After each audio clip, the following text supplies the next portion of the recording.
People were joking about there being like, they're announced Half-Life 3. There's going to be some like last little thing on top of that holy trinity of things people have been waiting a decade for, and then they're like, oh yeah, it's a Boba Fett Skylander, and you're like, ah. I think Half-Life 3 would have just tipped this over, but The Last Guardian. So okay, A, it's back. That's incredible. But B, man, this looks so unique to me. It's not just that it's like this amazing balls-out action game, which we see demos like that all over E3. This looks just special. It's a puppy. It's a big puppy. Yeah, there are only 2 living things in this demo, and one of them is a bird dog, one of them is a kid who just yells in a weird language. There's also a dream catcher that the dog gets really mad at. I think he was scared of it. Yeah, he was scared of it. Yeah. Everything was just breaking. You're just breaking a lot of things. I like it has this really cool combination of, it has sort of the partner aspect of Eco. But it also, like when he's grabbing onto the monster, it feels like Shadow of the Colossus. And you can sort of, like the way the fur is animated or feathers. I don't know what bird dogs have. But I just love the kind of furthers. And it furthers. Beyond. I love the fact, and this might change in the full game, but the fact that there's no enemies. Yeah. You know, like. Yeah. So what is this game? It's a puzzle game where you used to use the bird dog to traverse environments, but you communicate them by giving them commands. By yelling. I think so. By yelling at them and getting them. Bird dog. Bird dog.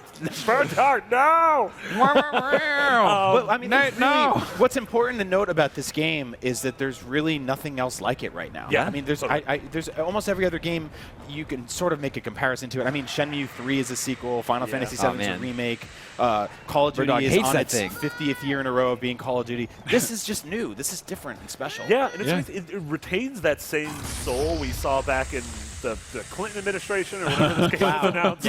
But, I mean, obviously this is gorgeous. You can tell this is running on a PS4. And, you know, we were talking about beforehand those rumors of Mark Cerny taking over the project, but they didn't mention anything about that, and they showed. They cut to the audience, and Ueda was there waving. He's on NAC too. He's on NAC. What I want to know is where, and this is, you can tell I'm getting old, where are this boy's parents?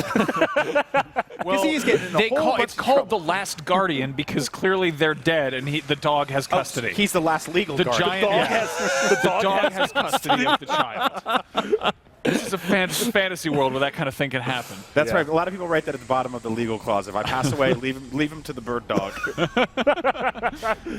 Oh, man. It's just like, you know, a game like this only comes along once every 6 E3s. And it's good to see it's back. It was amazing how nonchalant throughout the conference Sony seemed with these things.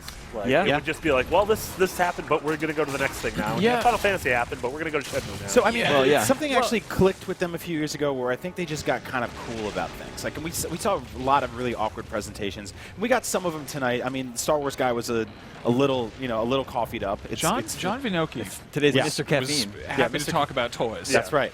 But Sony kind of just gets it. They get the rhythm of these conferences, and I think they just have confidence and they know what they're working on. They have a great body of work to put out in front of us over the next few years. So I'm excited. And this is terrifying. This is terrifying. Really got scared. We all gasped, and then when he used his tail, we all cheered. That was nice. So it ends with 2016. Yeah. Is that, like, how do we feel about that? I mean, it's fine, sort of still. So I think that's great, but I will point out that Sony didn't announce anything big for this fall. No. Yeah, I mean, this was a just bear with us for the next 7 or 8 months. Not that there's like a lack of third-party games. Of course. That's the kind of the magician's trick, right? It's like, look at 2016 over here, and there's nothing over here. It's just don't pay attention to that.